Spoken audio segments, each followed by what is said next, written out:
on the first hour, we're going to have a very difficult conversation, a very unsettling conversation. Not quite sure how to grapple with it as society, but it's one that's there and actually exists. Yeah, absolutely. So we're going to be looking at an issue of incest, which has remained a social ill, not just on the African continent, but all over the world for many, many centuries. There's so many legalities or illegalities connected to this, issues with genetics, but also just like it being a socially shunned practice all across the world. There's also criminal elements to incest, Yes. especially when fathers groom children to form a relationship, and thereafter you actually see a relationship forming maybe when there's a point of consent at a particular time, but there's a lot of questions around it. But we know also there's huge abuse that happens in many, many communities that have to do with incest. So it's a sensitive one. I have to say, if you are sensitive, this could actually trigger you. Yeah. So you are allowed to switch off just for the first 30 minutes of the show as we look at this one. If you know that issues around abuse are things that affect you, please be sensitive on this conversation. Absolutely. We're going to be moving on into the second hour of today's show in a bit of a brighter mood afterwards. We're going to be speaking about something that's been rather growing as more and more people move away from rural environments and come into the cities, obviously with more opportunities, work in the inner cities. People are still trying to find ways to grow their own food in the inner city through rooftop gardens. So we're going to be chatting about that and exploring how small space farming is reshaping urban landscapes. Yeah, vertical farming is something that's growing in many, many communities. In fact, in situations where we're seeing high inflation that is, affecting us in our food space. Vegetables are so expensive. We like pretending they're not, but they're really, really expensive. Yeah. So people are trying to find alternative ways to eat healthy. So that should be a good one. And then we're going to move on in our third hour. Why are girls going through puberty much earlier? It's something that's probably not happening now, something that we've seen in general, but we're going to look at that and try to figure out what's the cause if a young one actually goes to puberty very early. Absolutely. Those are some of the conversations we'll be having with you today. In order for you to engage on those conversations, you can find us on our social media platforms. We are at Channel Africa 1 on X, Instagram, TikTok, YouTube, and on Facebook, we are simply Channel Africa. Welcome to On The Move. The Midnight Snack, 12 to 3 a.m. Young couples or young people that are getting married, we often hear of divorces, that they're getting divorced, and it's quite worrying because when we attend these weddings, we want to see these people flourish and celebrate 30-year anniversaries. What do you think is the main challenge that is facing newlyweds? We say that tell me how you were raised and I'll tell you how you love. So when we see people getting married, that's not where the relationship actually starts. The relationship starts with how you were raised, what you were familiar with, because we are attracted to what we are familiar with. If you don't have a background where love was prominent, where love was authentic, it's going to be very difficult for you to manufacture that in later life. So our upbringing has something to do with it. The Midnight Snack, every Monday, 12 to 3 a.m. with Chanduko Ligege. Get set and be ready to go. On the Move with Palesa and Benjamin Moshatama. Hey, this is a very difficult but deeply important conversation to talk about that lurks in the shadow of our communities, and it happens a lot whereby it is very much criminal in certain aspects, and in certain aspects it's actually a choice made by two consenting adults. We're talking about incest today. This form of abuse, if it is a devastating violation of trust and safety within the family at times, and can cause profound psychological, emotional, and physical consequences that can last a lifetime. Such acts are illegal in jurisdictions due to the inherent harm or coercion and psychological damage they cause. Even in consensual adult cases, it is widely considered taboo and can lead to emotional and social consequences in a larger communal environment. Well, to help us on this one, we're joined by Ingrid Pollak, who's a psychotherapist and social worker. Ingrid, welcome on the show. Thank you so much, Benjamin. Let's talk a little bit about what is the definition of incest. Well, incest is basically sexual intimacy between close family members, primarily father-daughter, mother-son, daughter-daughter, and it can even move into the next circle of cousins and aunts and uncles, or even grandparents who are involved. And it could also be between siblings. Help us understand that a little bit more, because it's very broad. Could you elaborate on those particular aspects, whether it is sexually wrong at most times, or when it's actually a decision by consenting adults? I think we need to create those distinctions because it's important for us not to misunderstand it, and also not to promote bad behavior in society. So, Ingrid, you can continue giving us those contextualized aspects of incest. Okay, so in South Africa, incest could be, well, it is seen as a criminal act, but it also depends on the culture that incest is permissible. So, for instance, some Middle Eastern cultures where cousins can get married, first cousins can get married and raise a family. That is permissible, whereas in many other countries, first and second cousins are not allowed to actually get married and engage in sex, because there is a genetic component that happens should a child be born, and that child could be carrying genetic issues because they are so closely related. So in this country, incest is actually not allowed, and it is considered a criminal act. So yeah, I think third cousins, people can start getting married and actually having children, but you can't really stop consenting adults from actually engaging in sex and creating a child. But when it comes to children under the age of 18 with an adult, that could also constitute incest. If they are closely related, such as a family member, like parents and children, or aunts and uncles and cousins, they're from other side, also grandparents. Well, Sinead, I'd like to bring you into this conversation. That's Sinead Cameron-Mackintosh, who is a genetic counsellor. Of course, genetics play a huge role in this, and this is obviously not a new conversation. In fact, it's so old that historically, King Charles II of Spain from the House of Habsburg had often been noted as the most inbred European monarch of all time. He died early, and he was known and painted in a way he was rather deformed, couldn't speak properly, couldn't eat properly, couldn't breathe properly, and he still remains in history one of the most inbred monarchs to be known. But even in the African continent, the fact that there are words and phrases for incest means that it's been taking place. In isiZulu, but umkhonto ugwaze ekhaya. In Setswana, they can say dikgomo di boela sakeng. These are all connotations of incest that have existed in our times. Yes. Hi, everyone. Thanks so much for having me on.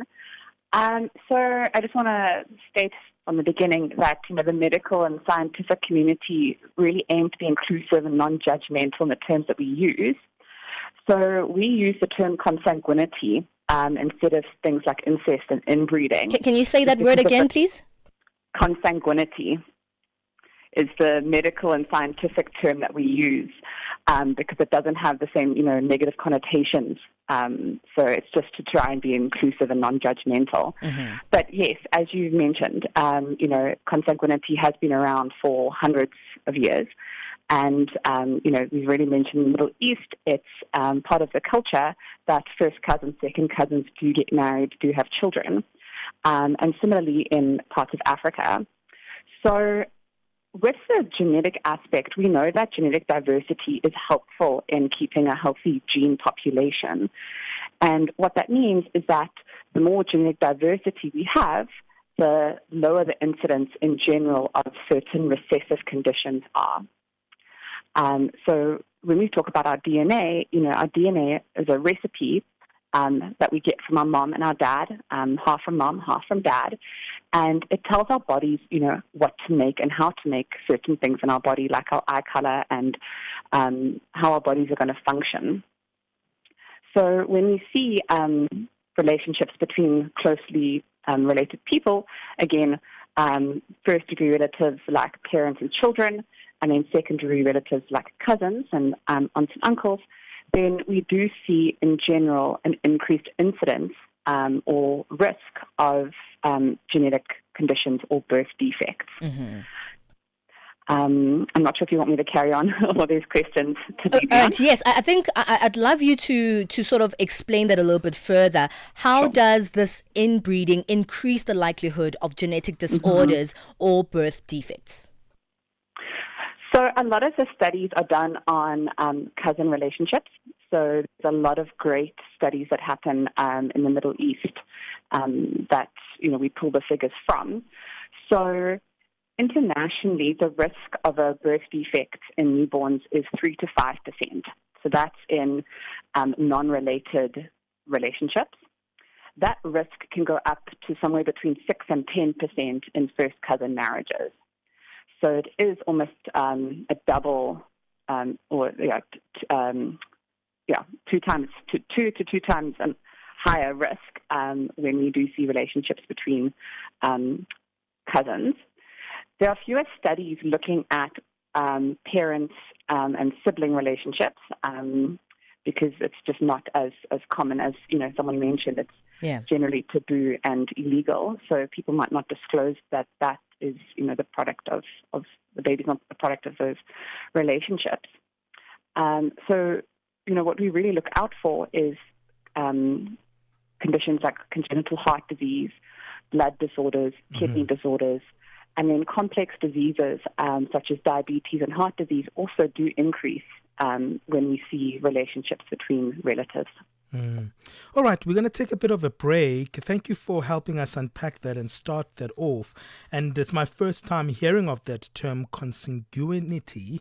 It's a fact of being descended from the same ancestors, a characteristic of having a kinship with a relative who's descended from a common ancestors. Many jurisdictions have laws prohibiting people who are closely related by blood from marrying or having sexual relations with each other. That's what we're talking about. Generally, we know that as incest. We're trying to understand that concept today. What's your take on this one? Do you know any maybe people in your community in where you at, where you've seen relationships from same families? What's your take on this one? Give us your thoughts on our WhatsApp number +2763 406 9126. We'll come back after this and continue the conversation. Africa in Business on Channel Africa. The United States was very vocal at the beginning of South Africa's G20 presidency, and this is largely due to strained relations with South Africa at the time, that they were not really keen on participating. Where do they stand right now? The US is planning to take over the presidency of the G20 next year, and our understanding from them is that they intend to continue to do so, and therefore it is quite difficult then to be in a situation where you are not attending deputies' meetings or discussions during our presidency and then to take over the presidency next year. From a finance track perspective, there has been engagement. We've been working on a communique last week and this week here in Zimbabwe. What's important about that is that it's a consensus document. And so all the members in the room have to agree to the language that is used there. And our US colleagues have been part of those discussions and negotiations. Bringing the African markets into your home. Channel Africa, the African perspective.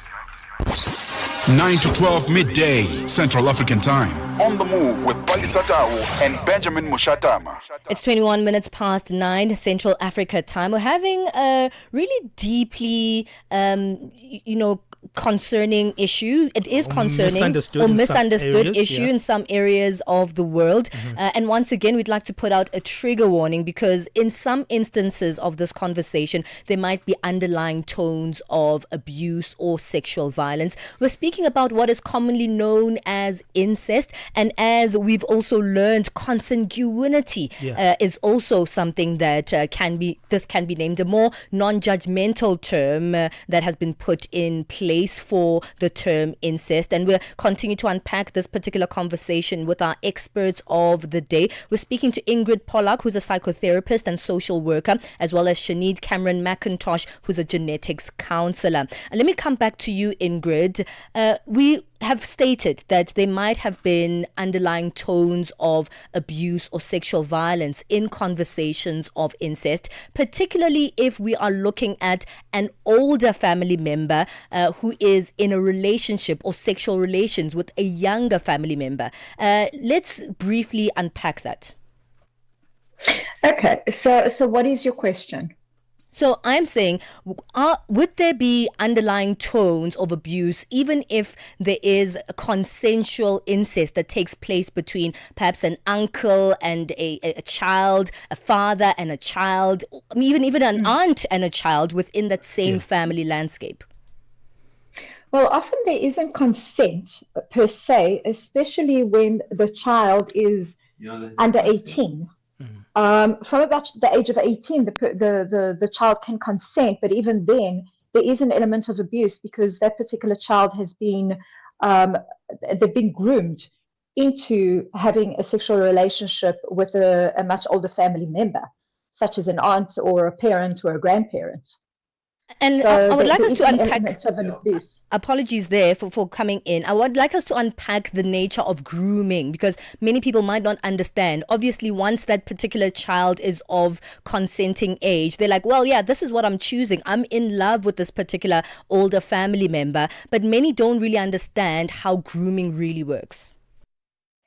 Well, grooming normally works when the adult, it's actually a manipulation of the child. So they would, pay a little bit more attention to the child or entice them with gifts or, clothing or money, and be there when the child is feeling insecure or needing extra nurturing. And this is how they become, they start feeling safe with a particular adult, although they don't know that the adult has actually got any ulterior motives. So the adult is actually grooming the child to trust them further, and then they move on to the touching and the fondling, and eventually it leads to rape. For all intents and purposes, it leads to rape, where the child has actually felt safe with the person, so they don't know what the next move is from the adult. And whatever the move is, they accept it, and it confuses the child because they don't know whether it is abuse or whether it's affection, so they simply accept it. Let's speak a little bit about the broadness of this, because, we've spoken from a landscape whereby it is actually normalized in certain communities and cultural choices. But then we also have this area whereby it's actually illegal. Ingrid, this is a broad subject matter, and probably that's what makes this issue even more complex. Could you expand on those complexities for us? No, say that again. I don't understand your question. Can you elaborate? In terms of how broad it is, earlier on we were speaking to Sinead, who's like saying, look, we don't actually put these taboos in certain instances or certain judgments because it's a choice by those who make decisions, right? And then there's an area that you've just elaborated on in terms of where it is illegal and can be sexual abuse. So the broadness makes the issue of incest complex, and that complexity makes it misunderstood even further in our society.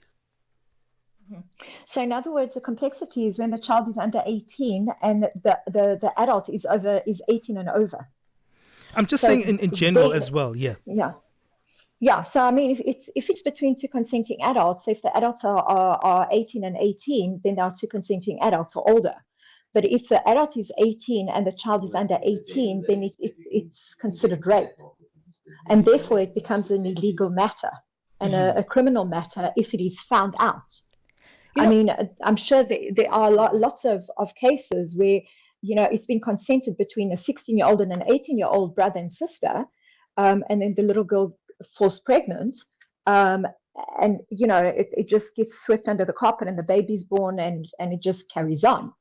But if the girl who's under 18 reports rape, then it starts becoming a legal matter, and then investigations start coming in, and finding out who the rapist is, and if it's a family member, or if it's a stranger, if it's just somebody known to the family.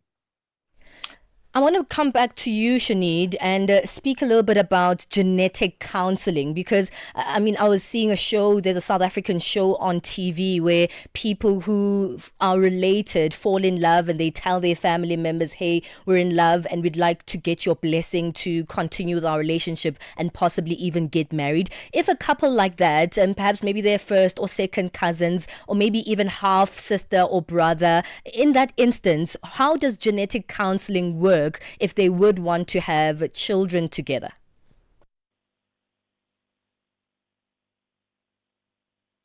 Sinead, are you still there? Okay, it seems like we've lost Sinead on the line. I'll come back to you, Ingrid. Of course, this instance doesn't just affect the two who are within this relationship, this very complex relationship, but it affects the family at large. Incest is something that happens within the family dynamic. How would this psychologically affect a family or a community? It really depends on the family and the community. If it is accepted where brother and sister can get married and have children, or first cousins can get married and have children, then it's the norm within that family and community. But in Western culture, it's not as acceptable, and therefore it becomes a taboo subject. And then, psychologically, what does actually happen to the people who are involved in the relationship? How are they accepted within the community, or are they rejected and they are ostracized? And the same applies to their own families. So they can get ostracized and kicked out for all intents and purposes. So it really depends on each individual case, and it's not a one-size-fits-all case. On the other hand, if there is, let's say, there are, let's say the male who's older is high functioning, but the female is low functioning, and she doesn't understand what's going on, and they'll end up engaging in intimacy, and she ends up falling pregnant. She doesn't have the mental capacity to actually deal with whatever was going on, because she is she's how can I say, she doesn't have the capacity as the other person does mentally. Okay. So that needs to be taken into consideration as well. It's very intricate. It's literally not a one-size-fits-all situation. Mm-hmm. Well, Ingrid, we've run out of time on this one. Thank you for helping us on this. It's a very complex issue indeed. Thank you for giving us your time. That's Ingrid Pollak, who's a psychotherapist and a social worker. Thank you as well to Sinead Cameron-Mackintosh, who's a genetic counsellor. What's your take on that one, and the complexity of it and the difficulty around it as well, but also the legalities around it? Give us your thoughts on our WhatsApp number, +27 63 406 9126. And let's move on right now. It's 9:30 Central African time. Let's get our sports update from Musiburi Makura. Sports on Channel Africa.